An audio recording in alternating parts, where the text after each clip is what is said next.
Hey everyone, welcome to Reset with Amber Lyon. This is the official podcast for Reset.me, a website that connects you with natural medicines and therapies and inspirational people that will help you hit that reset button in life.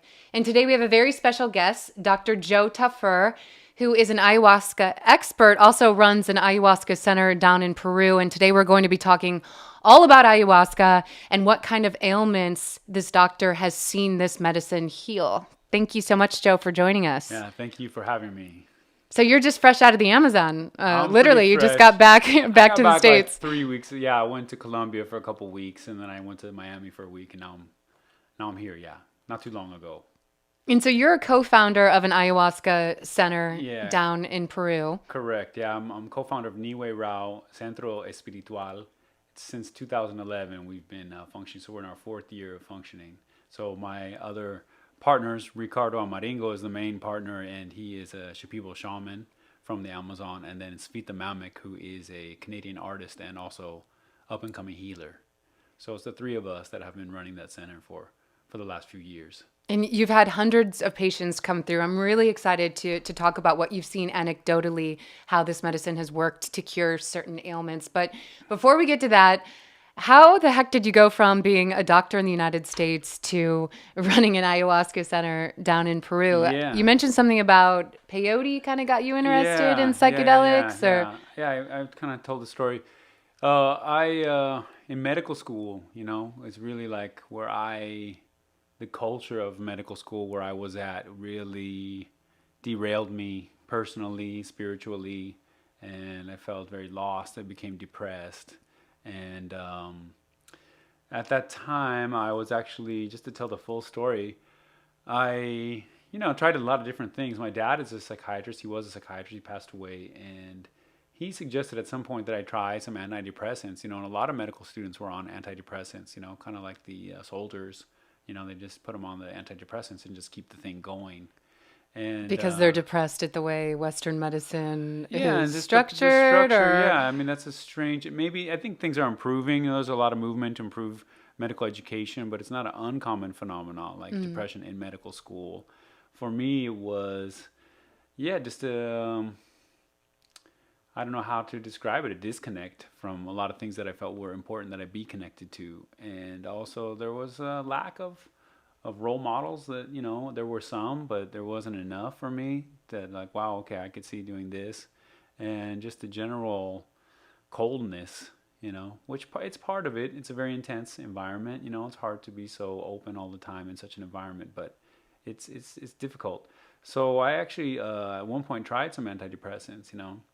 At that time and it did help me. It pulled me out of like some of my kind of ruminations, my negative thinking, and I think it can be effective for that. But at that time, I was exposed to a lot of people doing psychedelic research, MAPS related research. I had some friends, and I began to learn about how the psychedelics themselves, LSD, was, the molecule that opened our understanding about the existence of neurotransmitters, period. Like serotonin neurotransmission was not, people didn't know the brain used neurotransmitters until they realized that serotonin was so similar to LSD. And so there is a lot of like crossover between the world of antidepressants and psychedelics at the biochemical level. And I myself, while on antidepressants, felt a little bit like I was tripping.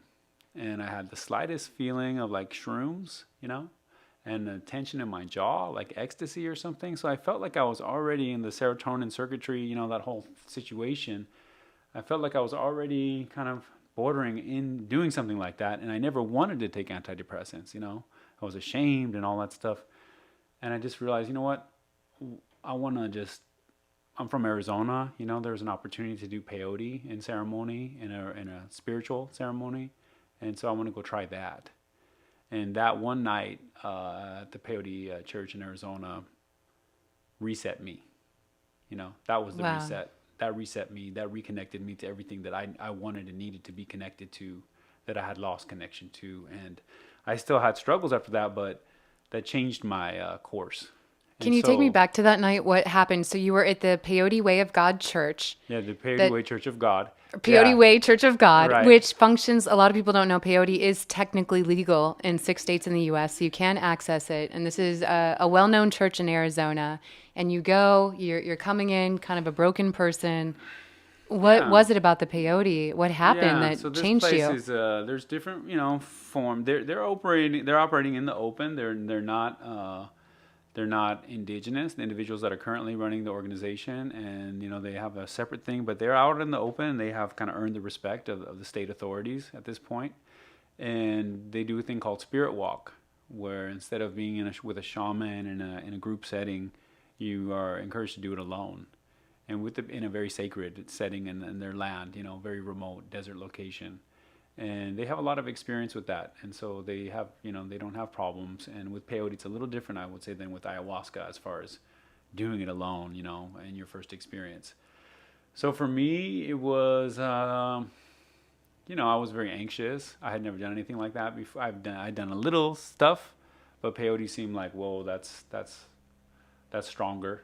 I was scared. Especially to be knowing that you're going to be drinking it or eating it and then just let go into the desert by Yeah, yourself. but I I think went that with a would freak me friend. out. They encourage you to do it alone, but I went with my friend, Okay, who was that's how I very, would roll. Yeah. yeah, he's very experienced with a lot of other things, and so he, was there, and that helped.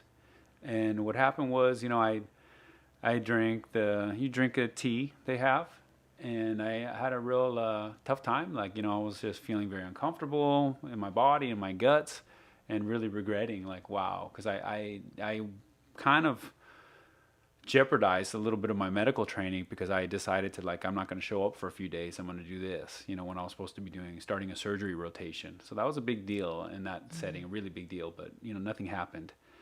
So I was anxious about the whole thing, and I thought, oh no, this is a big mistake. Now I've blown everything, what a waste. And then the effect came on, and you have to fast on their property for one day before you do it, and you're out there really kind of meditating into a deep natural setting. And when the peyote came on, I just really felt the presence of another consciousness, that was kind of helping to calm my consciousness, and was able to completely silence my mind, from the constant, like, internal dialogue chatter that had overwhelmed me. And that was silenced, and I was in a peace, and then I was able to appreciate things again, and I was able to review my life in a more profound way, which was more about, like, instead of just what I'm thinking about all the time, it's like, what have I been doing? I'm okay with what I've been doing, but I hurt this person, kind of reckless, this girlfriend or this or that situation, that, I was so into my own thing that I wasn't thinking about them, and trying to resolve and come clean and clear my mind up around that. And just coming to a place where I realized, wow, I could, this is what I say that really is like the pillars for me of spiritual healing, that there's a lot of paths to do that. It's just that, in the proper way, I think some of these plant medicines can help you to do that. I think there's a lot to be considered around that, but finding self-love, finding forgiveness, finding gratitude, finding compassion. Like, that's what a lot of people need. And in the right setting, this spiritual healing can bring that into your life. And there's a lot of different ways, like I said, a lot of pathways. So that helped me to do that. And so I became friends with them, and I started bringing people there, and I was very fascinated. And my family's from Colombia, South America. And so I knew that there was ayahuasca in Colombia, yahe, they call it yahe. And I knew that was out there. And my grandfather's best friend was a medical botanist that had spent a lot of time in the Amazon, and I was aware. So I had a growing, interest, like, okay, wow, I wonder what that's like. And so then I went, in 2007, and, I had a leads through my friends and connections and all that stuff. And I just had a very profound experience, that was really, for me, was just so much about, like, discovering something that seemed so familiar to me, that myself as a Colombian-American born in Kansas and raised in Arizona, that I had a longing to connect to like South America, to the land, to some kind of indigenous component, of my being. And through my experience in ayahuasca, it opened that up for me, and also showed me a lot of other things, And so there were just experiences upon experiences that really just piqued my curiosity, and it just became something that I knew I was going to continue. At what point did you decide to open a center? We decided to open the center in 2010. Ricardo, who's the main shaman, it's his vision. He was an assistant shaman and had in his vision and goals that one day he wanted to have his own center. And then there just happened to be a window of time in which he was advised by a few people that maybe it was the right time for him to do that. And we all happened to be hanging out at the old center where we all met, and so there were a couple people there, Svita was there, her boyfriend, who is now her husband, and a few other people were involved. And Ricardo kind of like, ran it by a few of us and was like, hey, would you guys want to do it? And at that point, it seemed like it was very easy to make a move, because it was just putting a small amount of money down on a big property that turned out to be very cheap. So it wasn't a big commitment, and we thought there were going to be a lot of people involved and we'd take turns, but then people dropped out, and then it really became about the three of us.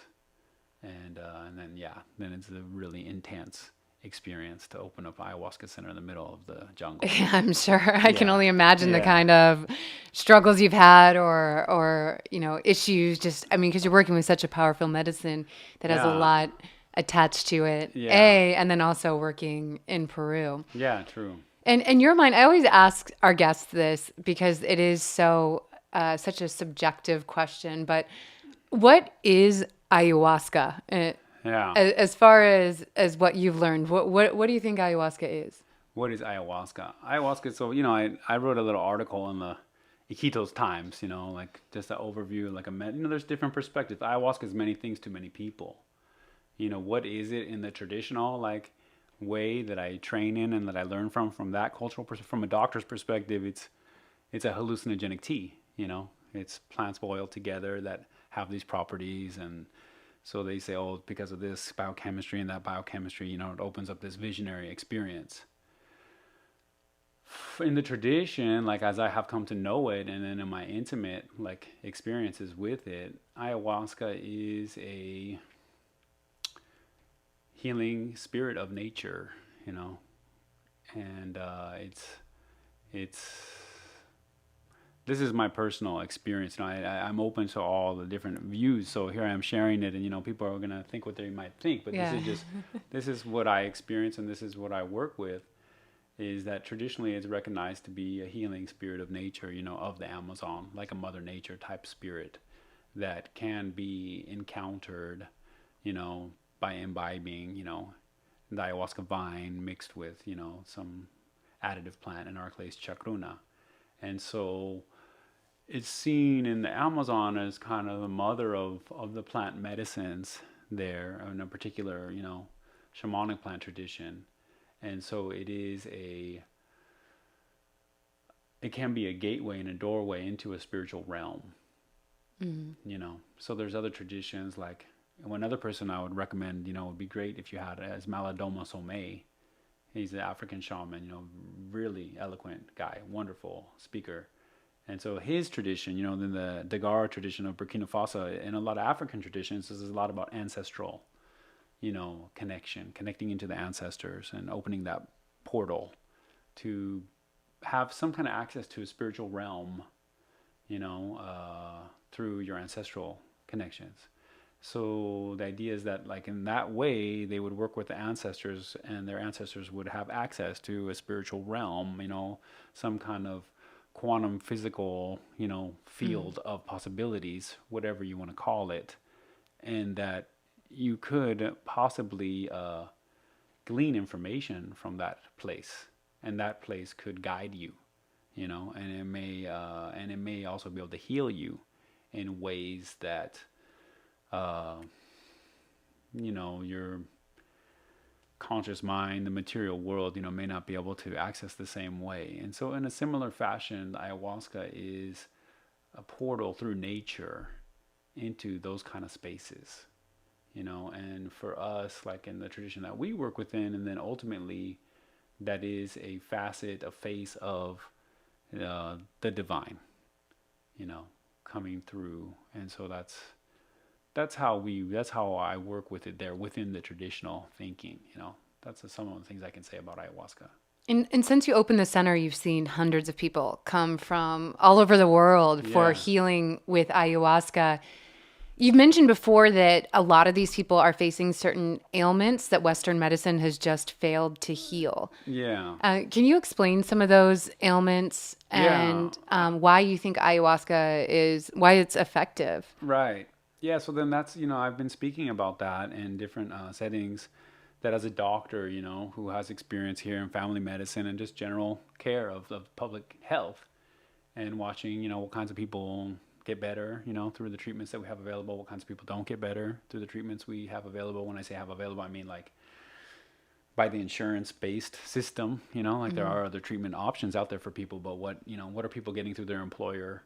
That's generally like what a lot of Psychedelics people, are definitely not they're not on those currently, they're lists. not on the list. Yeah, you try to get a health savings account maybe and try to write it up correctly. So I, began trying to like just to get an overview of who's coming down to our center, who's getting better, and then those people they're through word of mouth, they're inviting other people with similar problems, and just like let's look at this family of problems. And they're, it's pretty wide ranging, but I would say that some of the prominent things that pique my interest are, first things related to emotional trauma and psychological trauma, in some cases sexual trauma, and then like related generally to those three things, you see anxiety, depression, addiction, PTSD, some degree of autoimmune illness is caught up in that in some cases, some degree of psychosomatic illness, whether it's, that could be, things are not limited to that, but there's a psychosomatic component that may be a bigger part of certain people's experience with migraines and irritable bowel syndrome and chronic fatigue and fibromyalgia and those kind of problems, even some asthma, etc. It really points out the mind-body It's connection. a mind-body connection, and so that is really, so that's what I'm really big into, is like trying to discuss, like, okay, I did a 2-year fellowship in psychiatry at UCSD in a psychoneuroimmunology lab. I was doing something else, but I was exposed to that world and had, guidance from a mentor that is a leading researcher in that field. And there is this, like, what I'm putting forth is like, hey, you know what?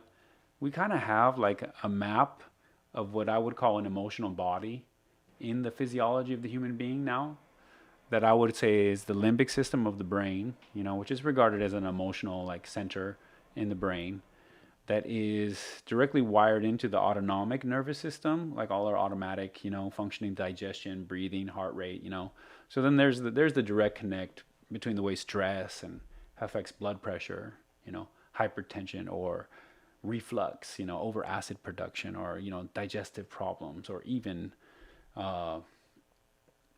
sexual problems, sweating problems, the list goes on and on.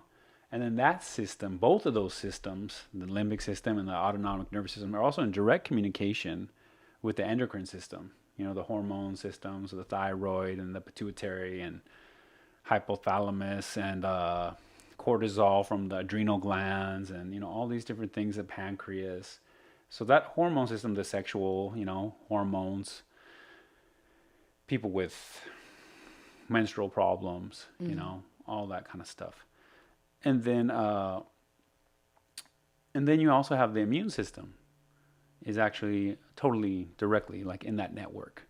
So that's why psychoneuroimmunology is a field, but they also use psychoneuroendocrinology is also a field that really is kind of like it's kind of the same thing actually. And what, in this chapter I was participated in with my mentor was a big part author of, was kind of about how, these certain things like we call neurotransmitters, because we first discovered them in the brain and in the neurons.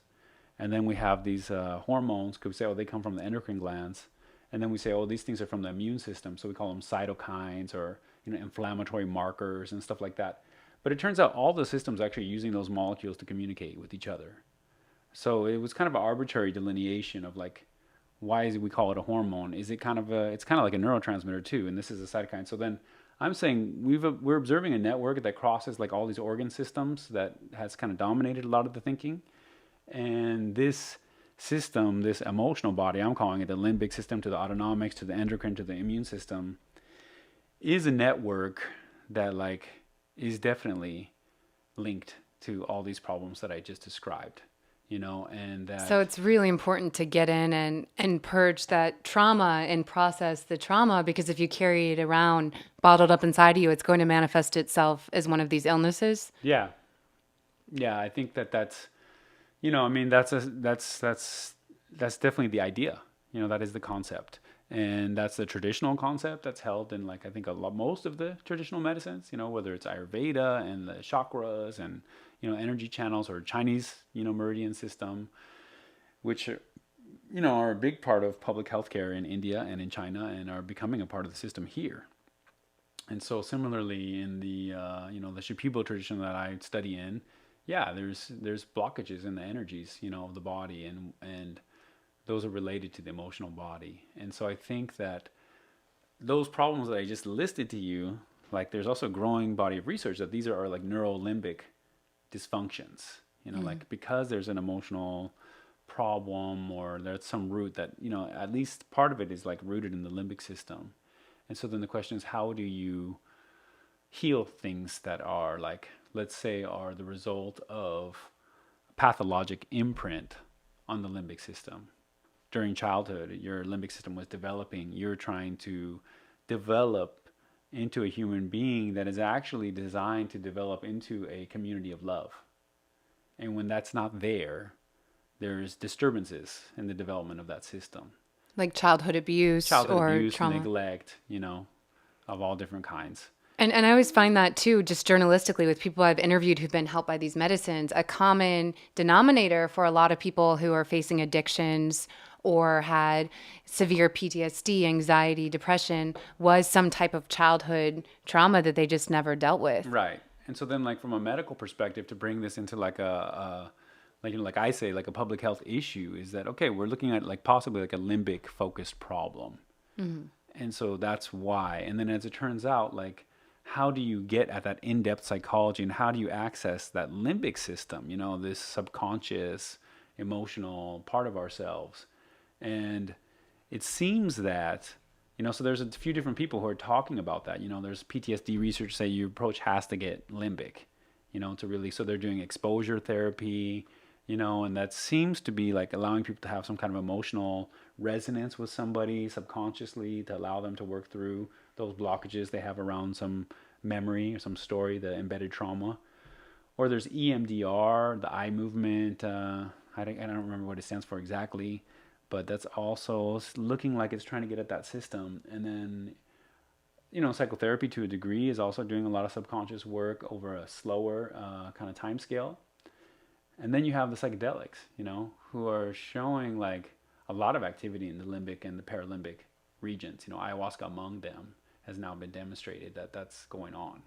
And so you get into that region, and then, how do you work with that region? And then there's some people like Ken Wilber, integral psychology. He was pointing out through like some discussion of spiral dynamics and some other theories that, perhaps like tribal shamanic cultural technologies are actually more well suited to access that part of us, ritual dance and drumming and music. And, that's where people get into their grieving and their deep release, And where do we really have that in our society? I think that... Yeah, that's the big issue. And so that's the thing that, I bring up, is that, we've kind of been focused with all of our success of materialistic science and all this stuff to kind of like, disregard, our roots, which in fact all of us are from tribal roots. Like every human being walking the earth is from, ancestry that, definitely practice things like that are still practiced by certain tribal groups throughout the planet Earth, that are living closer to nature and are living closer to smaller communities. And so you see that kind of stuff. And so, yeah, and the Shipibos, they still have that, and so then those cultural technologies, things that like Maladomas people are practicing, whether it's sweat lodge or, all these different approaches, shamanic approaches that have been like disregarded as ignorant, backwards, that's not us, that's National Geographic, that's who knows, how could I relate to that, animal, etc. And it's that exact disregard that is leaving people very, very ill. And then... Do you think this is in part responsible for why everything is so insane right now? Why we have this collective insanity? Because if you not only look at the fact of us cutting away our tribal roots, also just the lack of connection to nature. Yeah. I mean, there are some people who literally they spend their lives inside cement buildings. They walk on cement sidewalks to get home. I mean, they have no connection whatsoever. Yeah. To nature. Yeah, so you can imagine like putting a lion through an experience like that and imagine the sympathy that people would feel, for one of the Earth's creatures to be stuck in that kind of environment and how unhealthy that would be for them, and we have distanced ourselves so much, from that, and that's one of the things Malidoma Somé says, he's like, as a traditional healer from his culture, observing this culture, he's like, well, you know what? Is really missing, and if you reconnect people to like why you're going to get great results, and this is what I always mention, is like reconnect them to nature, reconnect them to community, and reconnect them to something spiritual, something transcendent, because those three things are just like part of basic humanity on planet Earth, and they always have been. And if you ignore that, then you're turning your back on some people would think on your nature, as an earthling here. And so, yes, when you get people into nature, we used to take kids here at UCLA. UCLA Unicamp is all about taking kids from the inner city to camping, and just have a chance to breathe and relax and, decompress, so there's so many like things popping up around that, like earthing, they're saying that, if you step down barefoot on the earth, that you're designed for some kind of electromagnetic like interaction with the Earth's surface. Like I've been doing that lately, like literally walking around Santa Monica barefoot, right? Just to re-grab that connection. Because one point I realized my feet hadn't actually touched the earth for months, right? And I noticed a difference. It may just be placebo, but I do notice a difference in my energy level and also just in my mood overall when I just put my feet through that sand or through the grass. A bad side effect, though, is sometimes I'll have like tar balls and like pins stuck in the bottom of my foot. Yeah, but it's frowned works. upon. It's frowned upon. Yeah, but like and people are like, "What's that? Who's that hippie walking?" Luckily, it's accepted in Santa Monica. I don't know if it would be so accepted in Middle America, but it's frowned upon. But what isn't these days? You know what I mean? So exactly, and I don't want to have to buy an earthing mat, Right. which is what they're selling. These mats that connect to the earth. And then you put it like on your bed or in your house to try to get that energy. Yeah, pay. Exactly. I mean, you don't need that. Run Just some take your shoes electricity. off and walk outside, There's a Shipibo shaman, woman that we used to work for us, Olivia, that she doesn't wear shoes, like she never wears shoes. She never ever wears shoes. And so like when you go to the airport, she doesn't wear shoes. And you go like waiting in line to buy your tickets and you're like, oh no, what are they going to say? But they never say anything, She's the old Shipibo and everybody knows she doesn't wear shoes. Yeah, that's how I am. I'm barefoot now. Yeah, you're barefoot Amber Lion, yeah. You show up, you're like, what? She's barefoot? I thought she was this like respectable journalist. She's walking around with no shoes on. But I do notice a difference. I think it's great. And I also agree with you, too, about the collective limbic system malfunction. We've just lost our ability, something I've noticed, too, just in investigations I've conducted, to purge this trauma. And then the way it acts out manifests itself in illness. Or also, I noticed, too, when I'd cover sex trafficking and slavery, that often the perpetrators had been abused as kids, but they never processed that trauma. And so then they were abusing women, and the women were allowing themselves to be abused because they had been abused as children. And many addicts have been abused as children, and they're covering up the anxiety from holding that trauma with the addiction. So how is it that ayahuasca actually gets inside the mind and the body and allows people to purge this trauma? Because that's definitely what it did for me when I was suffering from symptoms of post-traumatic stress disorder. I just felt like it was like the key to my subconscious to unlock all these memories that I had even forgotten I remembered. Right. I think that, that's probably like, it's a difficult question to answer, but like, first of all, it's coming from a tradition, a healthcare tradition that recognizes that purging trauma is important in your health. And so that's the first thing, that people need to, that's just part of the tradition that people like Amazon, like I've mentioned it before. I was in South Africa and the Zulu Sangomas, they're also talking about the same kind of thing, ritual cleansing and, cleansing, we've definitely lost that in Western. That. I mean, it's just all symptoms. Just mask the symptom. Give Right. us a pill. Put a Band-Aid on a bullet wound. Never really get in there and actually cure the root cause, Right. which is this built up emotion. And then you look at men too. They're often made fun of for crying or showing emotion, Right. and that only makes it even worse. Right. And that's like Maladoma. I think that's one of his big things is he says like grieving ceremonies. He's like, this culture doesn't know how to grieve. They don't know how to grieve. They don't know how to release emotionally. And so that's the thing is like, first, you have to draw from traditions that recognize and have technologies because we don't. Like I guess psychotherapy is like, that's one of the places to do that. But generally, like, we don't have a way to purge trauma. Like, if you come to me as a doctor here and I can recognize, oh, that's probably related to this. And it's like, well, I have 10 minutes to see you or 15 minutes to see you. Maybe I could try to do a different kind of practice. But if I'm working in, like, the general, like, where most doctors work, I'm limited. So, yeah, they're going to give them some, like, Prozac or something like that, If...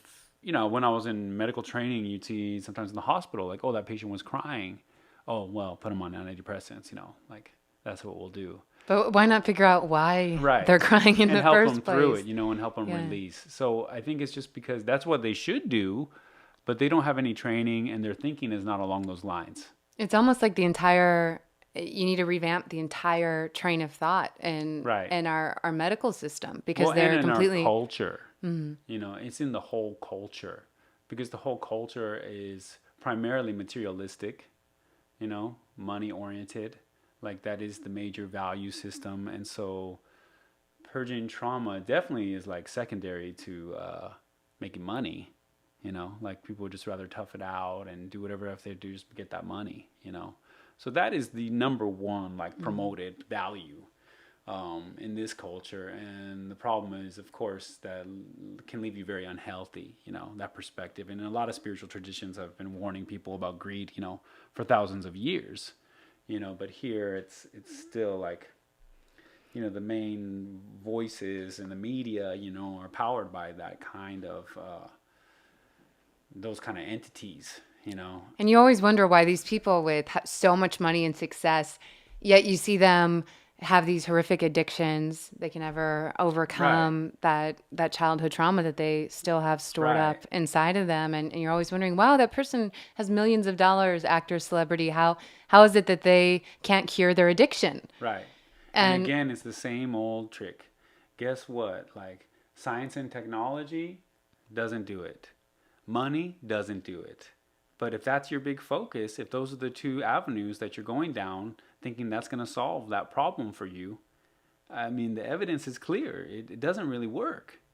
So you have to look down some other avenues, and the reality is like, generally among the humans on the planet Earth, like, yeah, a lot of the spiritual traditions have tried to address like that kind of healing with people, and so it's worth, I'm going to turn this off.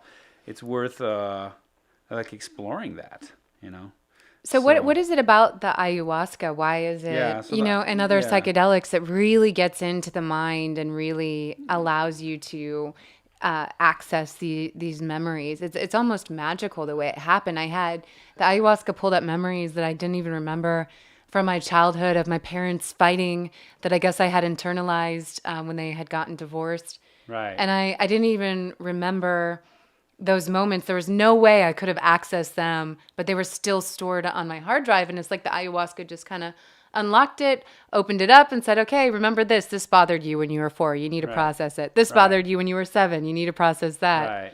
So yeah, I think that like, I have like theories a little bit about like, oh, how could it work scientifically or biochemically or all that stuff. They're just ideas, but it's not really that framework is not really prepared to like deal with the discussion that you're talking about. So we have to pretty much like talk about it in traditional terms because that's the most advanced like framework to discuss, ayahuasca, I think, and, but there's a lot, it's worthwhile to bring in all this like Western psychology and, but like from a traditional perspective, that's the nature of the ayahuasca.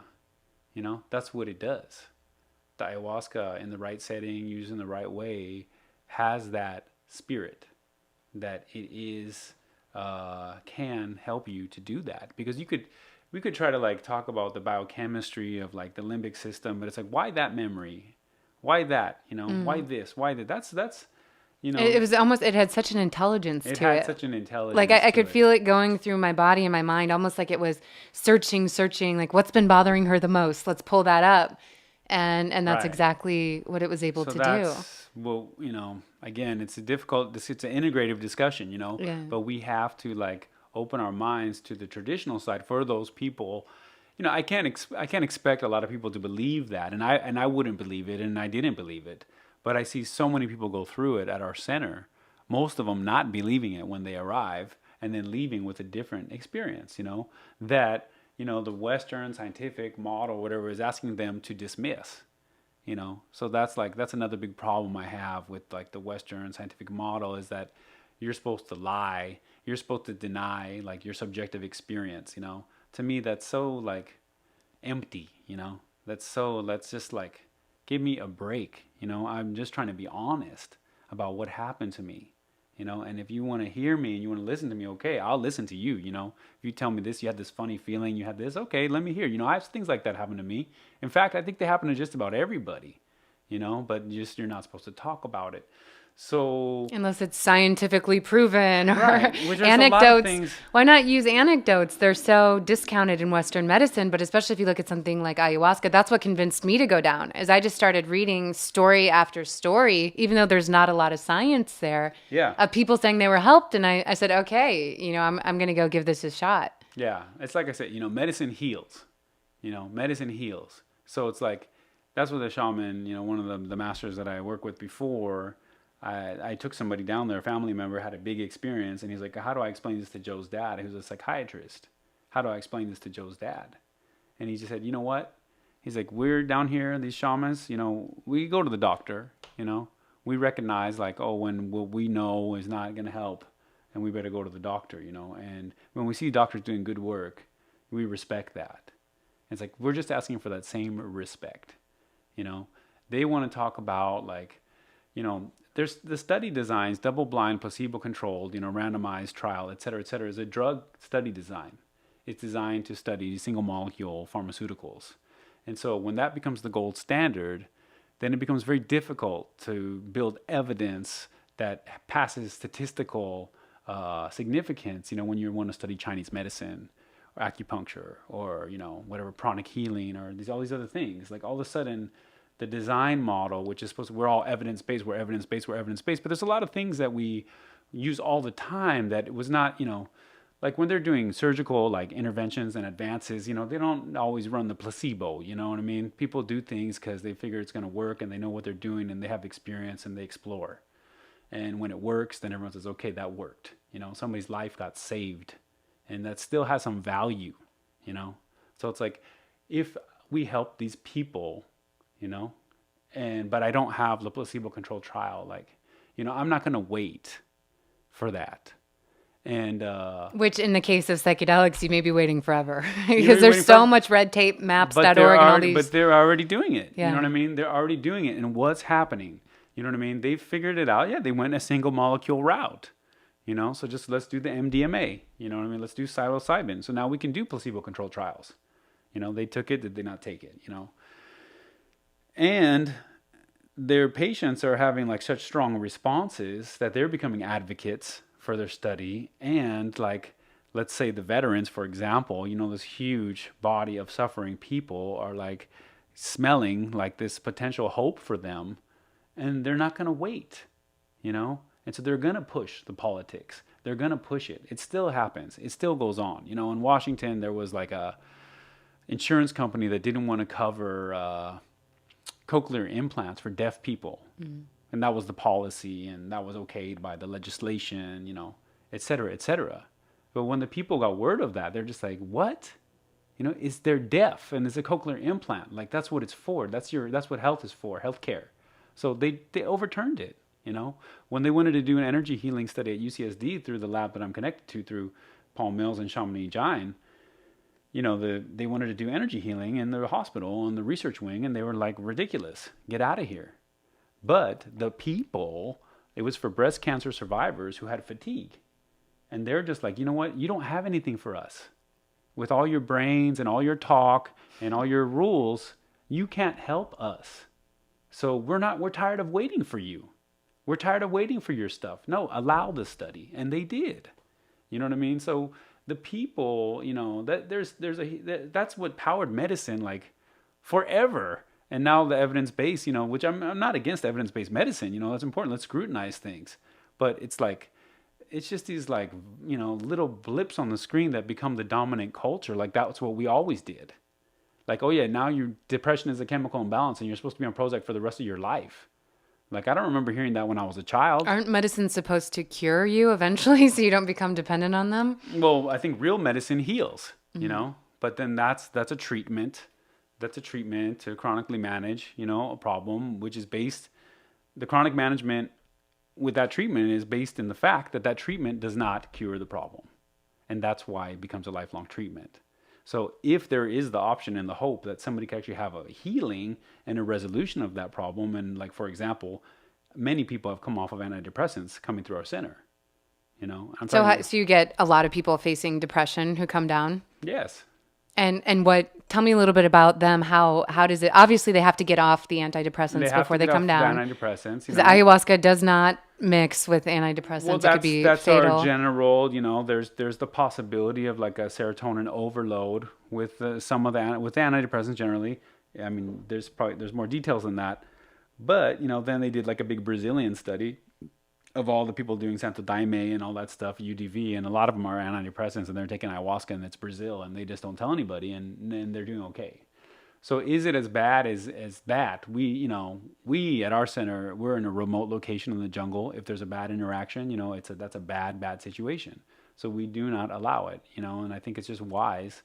And for us, just to go deeper into the healing of those things from a traditional perspective, from a plant medicine, you want them off the stuff.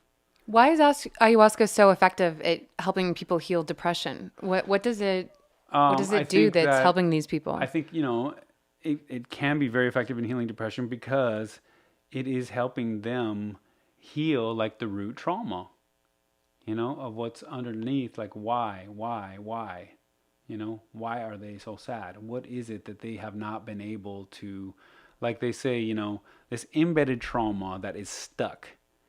And so, like you say, you know, fear is not hell, like in the bad trip, you know, fear is not hell. Being stuck in fear, that's hell. So when you're stuck and you can't get out and you're just stuck in the round and round and round and round. So that trauma, you know, we all go through things, and a lot of things can be recontextualized. They just come back into the flow. You know, we have it, and then somehow there's outlets and there's ways for that to be, you know, expressed and diffused and put back into the flow. And so ayahuasca helps a lot of people do that. You know, for us, like we work in a facilitated environment. You know what I mean? So ayahuasca by itself, like I'm not a promoter of an ayahuasca cult, that ayahuasca is the answer to everything. I do not believe that at all. And I know a lot of ayahuasca shamans that spend decades doing ayahuasca and they still have a lot of problems. So it takes a lot more than that. But it is a tool within a context that can be very powerful. So for us, like people are in retreat, you know, in nature. They're in a healing community. They have a supportive relationships all around them, you know, and then they're also like getting this opportunity to have mystical experiences that many of them have never had. And so reconnecting to those elements helps them like recontextualize their trauma, you know. They're able to quiet their minds. They're able to find self-love through all that. They're able to find compassion for the people that, abused them or neglected them, or for themselves, for things that they did, decisions they made. They're able to, through compassion, find understanding. Why? Like you said, oh, this person got abused, and then they finally understand what the other person went through. They realize that this is this long cycle that wasn't necessarily so personal, and then they can find a way to clean and clear as much as that they can, and forgive and open their hearts again, and find a way to let love flow back into the situation. And then there's gratitude, that comes out of that. And I forget what my fourth thing that I'm into. But I've heard a lot of people, we've had people on this show and people I know who were abused as children, and they said that the ayahuasca showed them that maybe their father who had abused them was also abused. Yeah. And he was abused by his father, and it was just this long chain, and he was actually going to finally break that chain. Right. But the ayahuasca allowed him to finally have forgiveness. Right. Because he could really understand what was going on, which is so important. So that's one aspect of like the recontextualization. Now what becomes a very personal, like self-hating story is like part of this much larger like phenomena that you can flow into in both directions. Realize, oh my God, this isn't just about me. This is this whole other story. And then the ayahuasca like does have this very interesting like aspect that it can help like purge some of all or most or a lot of the negative like feelings, emotions, energies that are being carried, with that. So then like some relief from that experience. Mm-hmm. So then with some relief and with some recontextualization, then now you have a little breathing room, to consider forgiveness. And then forgiveness that you can feel like, the big thing with forgiveness is, all these like mental concepts, like again, we have to bring the emotional body into it if we want people to really feel a shift. So it's like, you can say you forgive somebody, but until you feel it in your heart, you have not. And so you're still carrying around that anger, which is then maybe causing you to be depressed or not happy. And if you don't have any pathway into your heart to feel that kind of thing, then you're not going to feel it. And so like this can help you find a way to that like deep part of your emotional body, your heart, all that stuff. And from that place, allow something to move and shift, the way they've been talking about it in these spiritual traditions for centuries. I mean, that's I grew up Catholic, my family's Catholic. I mean, that's a big part of the tradition. That's Carl Jung said, look at forgiveness. Like here's where spiritual traditions are interfacing psychology. Look, forgiveness is like a concept that it's a crossover, it's a spiritual concept, like traditionally. And now we're talking about like in terms of psychology, I think with the whole evidence-based talk and all this arbitrary delineation of like what's acceptable to talk about and kind of a Western scientific, to me, it's a bunch of BS, because it's like, if we really get down to it, like thought itself is a mystical phenomenon. It still is a mystical phenomenon. My imagination is a mystical phenomenon. It still is.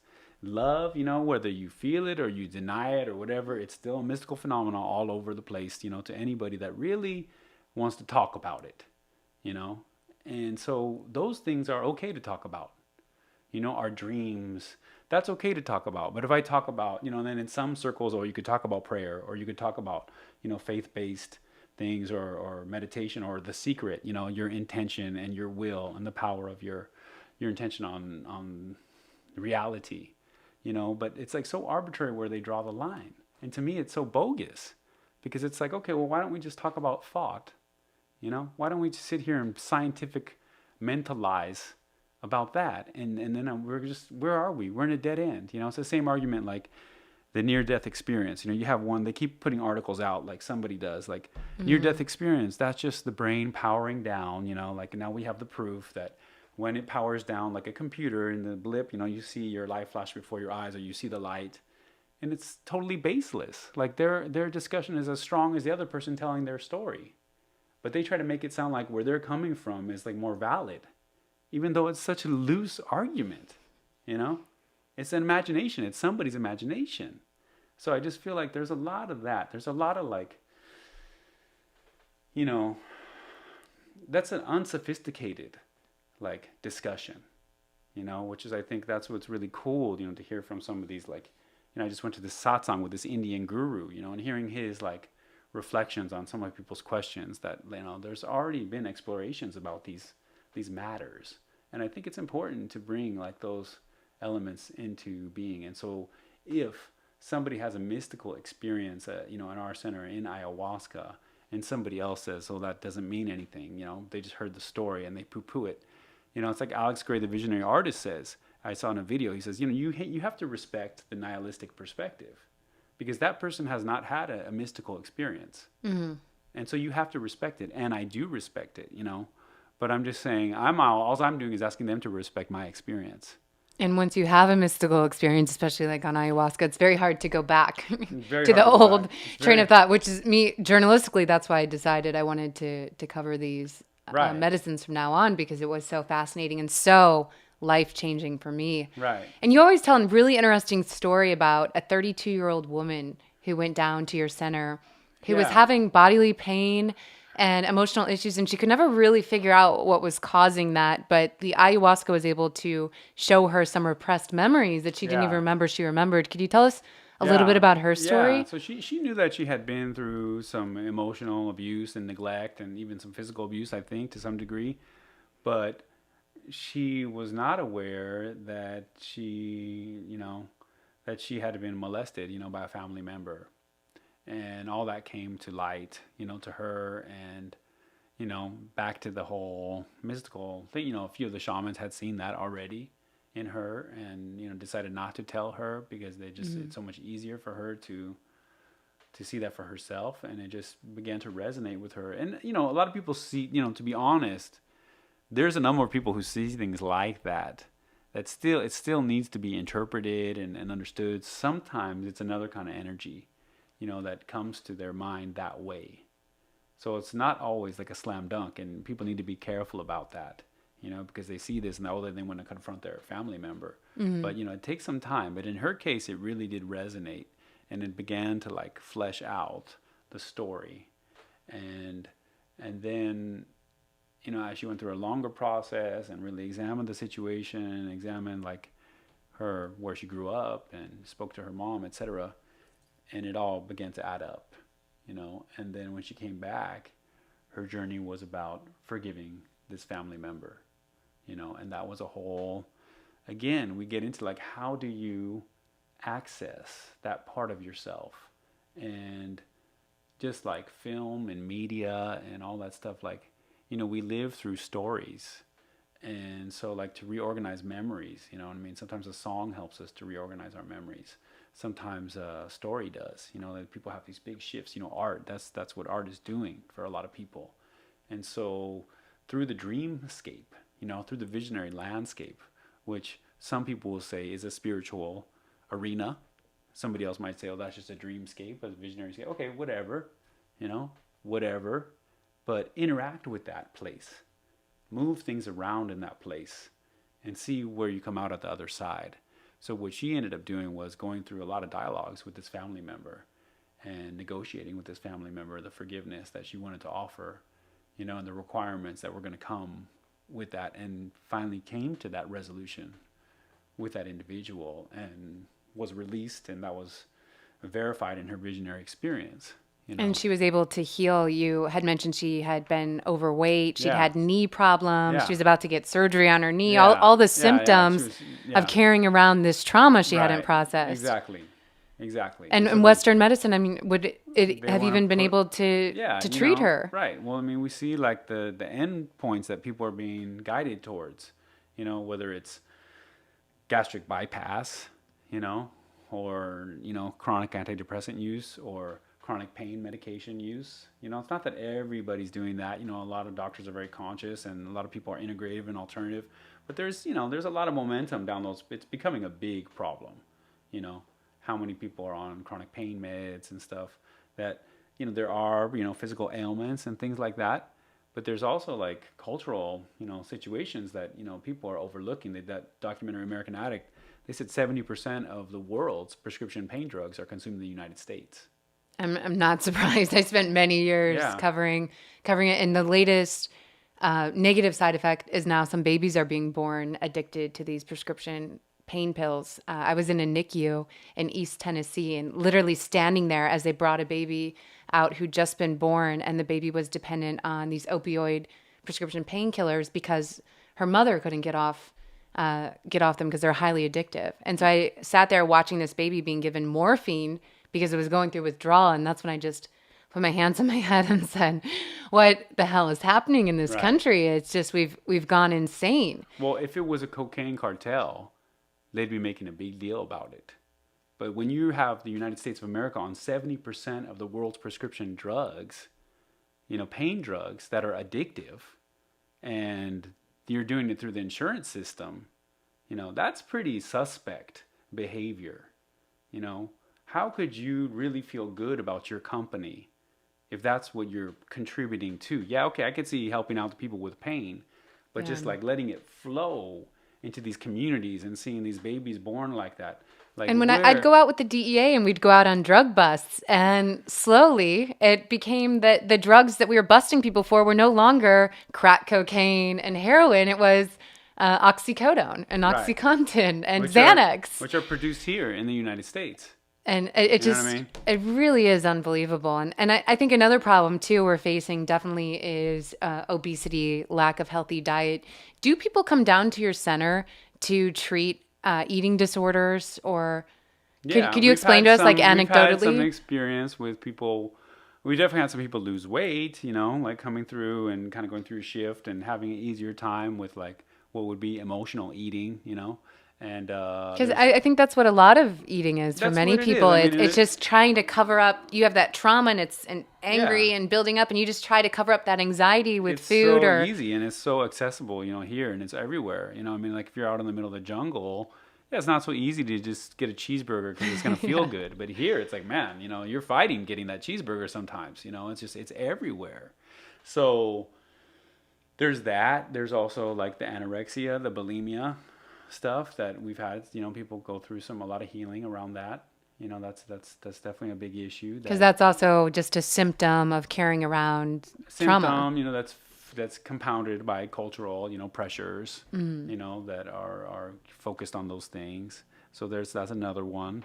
And so that's the thing, I think that that's still the issue, that we get back to the same thing over and over and over again. Is okay, we can try to stop the drug companies and we can try to stop the cocaine cartels and whatever, Afghanistan heroin, but why do Americans need so many drugs? Why do Americans need so many drugs? And we're just kind of like out of touch. We've been so isolated from the rest of the world, that people don't realize, that's this idea of like, okay, when I get older, I'm going to be on this trajectory to be on 15 medications. Like that's what old age is about. And that's why I need my Medicare so bad, because it's going to cost $30,000 a month, just for me to live. And it's like, well, guess what? That's not what's happening. Like most of the planet Earth. And I think that's why there has been such ayahuasca has become such a phenomenon. So many people are searching for healing and, Right. and searching for help because they've been let down in so many ways, including myself. That's why after watching these babies being injected with morphine because they were addicted to prescription pain pills, also watching a woman actually shoot up a Xanax in front of me like you would heroin, I couldn't go near them. Yeah. And so that's why ayahuasca appealed to me. And I think ayahuasca appeals to so many other people because they have lost hope and they're desperate. As ayahuasca grows and ayahuasca tourism grows, a lot of people have been writing me and just asking about how they choose a center. How do you know? I mean, I'm sitting here in Middle America on my computer trying to find out where to go Right. for healing down in the Amazon. How can I choose a reliable center? Is there any recommendations you could give as someone who runs a center Yeah. as things to look for Yeah. that they could find out online or Yeah. ways to figure this out and navigate it? I think the first thing is first people really need to examine what they're doing, because I think that a lot of people are going down there, like I say, going down to a culture they don't understand, they don't speak the language, and they're going to sit down with a stranger to drink one of the most powerful hallucinogenic substances around. and then see what happens after that. And, hopefully they don't get raped or mugged or, who knows what, or just, taken for a ride. And the thing is, you wouldn't do that in your own country. You wouldn't do those things that I just said. So to think that you would do that over there is like so confusing, and the Peruvian legal system is kind of like, And I think it's just a symptom of that desperation. It's a symptom of They're the just desperation. so desperate. So people have to, just as they do like in medicine, you have to like be more careful with your doctors, with the healthcare system. It's not enough. So first step, like in acknowledging, like getting in touch with traditional medicine, like medicine that is more sustainable, for our society, is like personal responsibility. That you don't get to just fast food it. That's not good enough. That's not good enough to go to Peru. So if that's what you want to do and you just want to flip the thing and get the app and have them tell you where to go, my advice is do not go. Next, like ideally you have a personal recommendation. You get a chance to talk to somebody that has been there, that has gone through it, and that's ideal. Then there is a growing body of different kinds of advisory sites. iAdvisor, is one that's starting up that, I don't know that much about it, but I know friends that are into it, that you can, the way to, trying to do that in a way, in a changing like technological situation, like for instance, TripAdvisor, which a lot of people use, was the number one site on TripAdvisor for a long time, was a site that was having a lot of problems, Yeah, and I noticed that too. And that's something also to be wary of on some of these advice and review sites, is that people who run these centers can get on there and just change the email address and make 12 positive reviews. And that's what happened in my first center I went to. And unfortunately, what the reviews that had been removed were the allegations that this shaman had actually raped people, which I've since read, and now they have more and more credibility to them as I've started to connect the dots. And he also behaved poorly with me and other people in my group. So we relied on that review site, and it just was. And that's the thing, because all those sites right now are just kind of like, it's just technology and our over reliance on like the internet, et cetera, like getting lost following your Google Maps and stuff. It's just, the map is not the territory. And so you have to be very careful, and marketing, campaigns and stuff are just, that's the most well-studied science, in the United States of America. And so you got to be very wary. So I think you just really have to slow down and be careful and do your homework. And there are, iAdvisor is one place that's trying to do it. There's another group, Botanical Stewardship Council, is trying to develop a framework. We had Joshua Wickerham, who runs that on the show. Yeah, he's terrific. He's terrific, and it's difficult to do. And it's like, if you're in the Amazon in Peru, like, it's very difficult to monitor like these remote locations. And so then it's really about like strengthening, I guess, this side of the network and trying to prepare people well, that they don't just commit in desperation for something like this. That is a big mistake. So don't just buy the ticket and go. No, stop and do the research. Stop and do the research. That's one thing I can say. I don't, who do I work with and refer to? There's a lot of people that I think are doing good work down there. Like we have our center. We're a Shipibo tradition center, so yeah, we have relationships with Temple of the Way of Light. We have relationships with Ayahuasca Foundation, and there's other centers too that I think are doing positive stuff. And there's new centers that are really pushing. And so the internet, forums is one way to go. That's one way we can report on it and try to find out. I don't know what the answer is exactly. And we have an ayahuasca forum on reset.me just for that. Yeah. Just go in, ask your questions. Hopefully the community can ask you or answer them for you. Maybe someone could give a recommendation. And if you get several recommendations for the same center from several people, maybe that's something you want to check out. Right. And like maybe starting to identify like what are the issues. Like first, yes, there's been, sexual abuse, so like really prepare yourself like to investigate that possibility. Like, that's out there. Has there ever been any allegations of sexual abuse over there? How have they addressed it? How have they dealt with it? Neglect, negligence, you know what I mean? These centers where people are drinking ayahuasca and they're abandoning them, they're letting them do whatever, find out what happened in the morning. Like, was that, is there any evidence that that's going on? Or just, BSing people and not even like, giving them real ayahuasca or giving them something that's dangerous. So you those say are when the you kinds first of things that we need to start like exposing. And when you say when you first took peyote, you brought a friend with you, just to make sure you weren't doing it alone. Do you recommend people bring someone they know down with them if it's possible, I just would to say, maybe yeah, sit with them or? sure. That makes a lot of sense to me. I went with somebody the first time because my family's from Colombia. I mean, we're out there. I'm watching my back. I'm in the middle of the Amazon, so it's like down there they don't advise the. My cousins don't get advised to travel alone in those regions. No, they do not. The local girls, they all know that the shamans are like that. You don't have to tell them. Be careful with the shaman. Oh, they might be tricky with you. They might try to pull a little fast one. You know how guys are. You know, everybody knows that down there. So it's like that's what should be discussed out in the open. And so it's the same thing with like, everyone wants to push like some new thing, like, okay, the cult of ayahuasca and it's the savior and all this stuff. But it's like, okay, if we're going to be responsible, if we want it to stick, let's go ahead and pull out the dirty laundry up front. Like, let's tell everybody what, what do you need to watch out for, It's not enough just to, it's a real deep, I meet so many people here that, it's here that I think doing it in this setting and in this culture, there's a lot of real positive situations and there's problems too, a lot. Down there, the tradition, is coming from a lot of mixed up things, and so it's not all flowers at all, and so people need to really like open their eyes to that. And that's how everything is, and that's how medicine is. And so it doesn't have to be all love and light all the time. Deep healing is not just about that. And so we want to bring that in, but that takes a lot of responsibility to do that right. And are there any major warning signs that, say, someone shows up at a center and they're already on the boat ride? Yeah, they're already there, but they see some warning signs and it would be a sign to maybe turn around and go back to Iquitos or not trust that shaman. Yeah, well, I think, just talking to the people that are there at the center, you're going to get a feel right there off the bat. Like, how's your experience been and what's been happening, right away.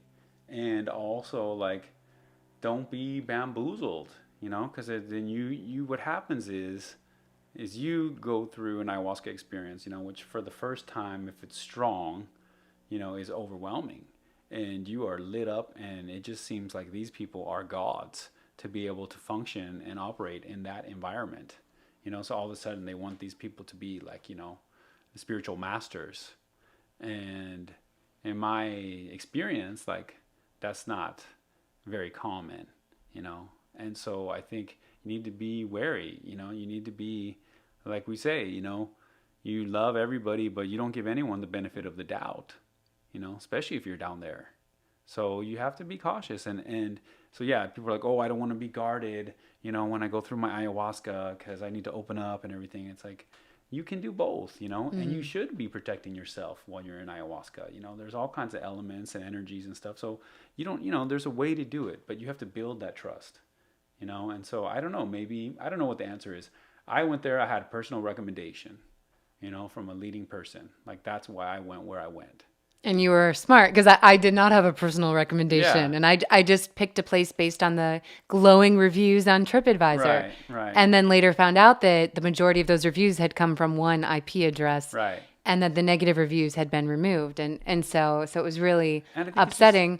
But I think I was supposed to see it journalistically. Sure. So that I know to give warnings like this. So I completely understand why I was led down that path. I think it's very important, like in our, like, the difference is, like, in Peru, like in these countries where, so many other issues are around, like, there is a much less naivete, where here in America, it's kind of like, it's encouraged, to be naive. And that's like how a lot of our government functions, and this, your issues that you encountered in journalism and, the whatever blowback, that you get. It's like here, people are encouraged, but it's like, you really got to think about, like, taking good care of yourself, taking good care of your family, like, who are these people? You don't know them.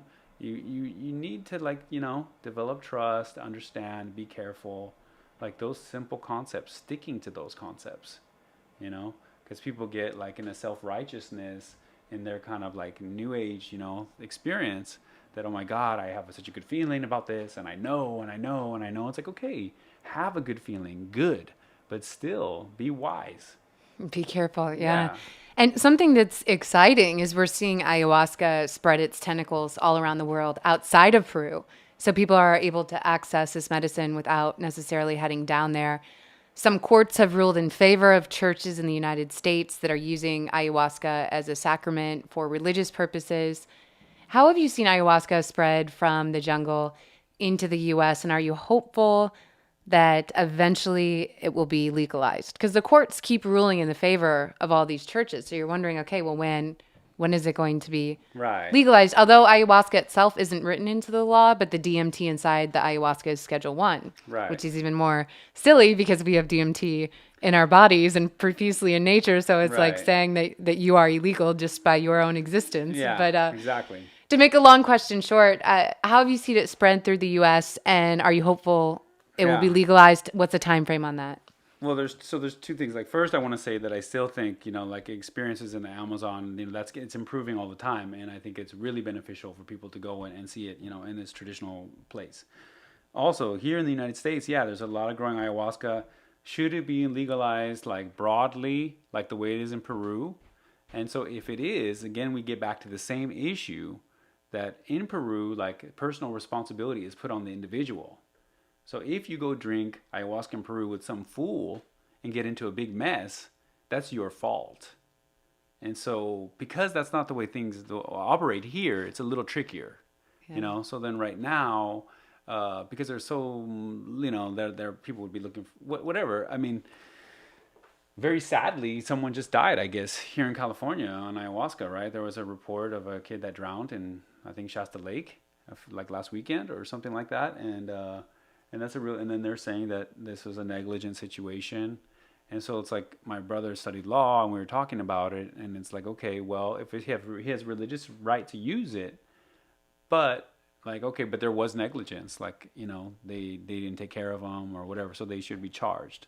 So as long as like there's controls in place or some kind of something, because I think it is a delicate matter. There's some traditional shamans down there that feel like it shouldn't be, just let loose because some spaces are opened up and there's a lot of like people that maybe like have learned and trained in a weekend workshop and they're not really like prepared perhaps to facilitate and help somebody through an experience like that, and people could come out having a lot of problems. So those kind of things need to be addressed. They need to be discussed because why? Because they make a bad name for ayahuasca. Mm-hmm. So for the people that are trying to do it right and trying to be very careful, and then the people that are doing willy-nilly, it's like there's room for that. So should it be fully legalized? For me, I would say yes, but I'm in the favor of legalization of a lot of things because I believe in a lot of personal responsibility of the individual, So I think yes. Right now, I think the reality is, yeah, it's going to be through the religious route. And so that's like through the example set by UDV and Santo Daime, people are doing things like that from Brazilian churches. And now the formation of other churches, that are going to look for religious protection. And I think that could happen very soon. I mean, it's already happened. So when, how widespread could it be? I don't know. And what is going to be the response? There's different attitudes. I was in Miami. It's like it's a Latin vibe over there, and there's a lot more tolerance, of that kind of thing, a lot more respect and understanding of the tradition. LA, I think it's a big scene. There's a lot of, it seems like it's happening all over the place, but like all the big cities, there's a lot of ayahuasca going on, Except Middle America. Middle America, which is always, it's what it is. Yeah. There's not as many international flights coming in and out of there, it's like, it's. But there's some listeners to this show that are waking up to it. Yeah, and, so it's spreading. It'll make it there. It'll make yeah, it there. for sure. It'll make the way it it's there. spreading so now. I think it's spreading, but I think again, people need to be careful, and find the right, healer for them and the right ceremony for them, and yeah, I am in favor of like people seeking religious protection because that is the available pathway towards, if I wanted to practice ayahuasca shamanism here in the United States. For sure, I would be connected to a church, and I would, just like my friends at the Peyote Way, they have been through, a much more closed-minded history. Like this is a new era. They've been busted many times by the DEA. I don't know how many of them have been to jail, but they have gone through it, and so now they're like trying to do everything above board, and they are a genuine spiritual. Organization, it's a fact. more spiritual than many other organizations that claim to be spiritual. So I would want to be part of a spiritual organization, and could it be like FDA, could it go down that route, like medical marijuana? It seems like just a really long road, to go down. Maybe one day it will. And maybe, I think things are faster now. I think it's faster nowadays. Like, especially because it's a plant. Right. It's like, this is Mother Nature. You're telling me a plant is illegal. Well, and it's growing. It's growing in Hawaii now, and it's Yeah. growing in Florida, So now it's a native plant. So it's like you don't have to import it anymore. You don't have to, so it's like, it's back to that same thing, marijuana's in the same boat. Like how can you make a plant illegal? So whatever, that's already broken down. So I think the culture has shifted dramatically. And a lot of that has to do with that the elders of our society now are the people that went through the 60s, and they are not being controlled and limited by their elders coming out of the 50s and the 40s and all that kind of stuff. And they have a totally different experience, So now, like Colorado, Washington, now, this debate, when is it going to, oh my God, it's going to go on forever. And now it's legal. Like not medical marijuana, but fully legal. So I think in this society, like things are happening so fast nowadays that, it could go viral or something like that. But it's still a ways off because people are much less experienced with it. Marijuana, the whole country, has been exposed. People have been smoking marijuana here for decades and decades, or forever, I guess. I don't know how long. But ayahuasca is real new on the scene. So now people have experience with psychedelics, for a few decades. So there's that part of it. There was a lot of recklessness, on top of whatever like regime was trying to stop the opening of consciousness of the society. There was a lot of reckless behavior. There were people that got screwed up. There were people that got damaged. There were people that killed themselves, So it's back to that same thing. If you want psychedelics, to be opened up to everybody, which they are, to a lot of people can access them if they want them. But like within the ayahuasca tradition, of the Shipibo tradition, it's just recognized that that's something you have to be very careful with, You should be very careful with that kind of thing. And so you have that cultural norm in place. So then you don't need to monitor with the law, And Joe, you've been a wealth of knowledge for so many people out there just learning about this medicine. And how can people connect to you? How can people find your center, find out about your work if they want to research it a little bit more? Yeah, right now I'm mostly operating out of the website of the center, nihuerao.com. And how do you spell that? It's NIHUERAO.com. All right. Yeah, that's it. So then I have some talks on YouTube. I'm slowly going to create my own thing. Maybe I'll do podcasts too one day. Yeah. People I have access to. I'm working on that, but not yet. And if you're listening, thank you so much, Joe, for being here today. Really appreciate you sharing your knowledge on ayahuasca. And if you want to go and find out more about this amazing medicine and the latest news, just head to reset.me under the news bar. You can scroll down and access ayahuasca. We also have an amazing ayahuasca fast fact sheet to let you know about the side effects and different prescription medications, the potential interactions. And you can also head to our forums to discuss this podcast with other listeners and really get up to date and just pose your questions. Also, we have an ayahuasca forum where you can also go to ask about centers and retreats and get recommendations. Thank you very much. Thank you for coming on. Yeah.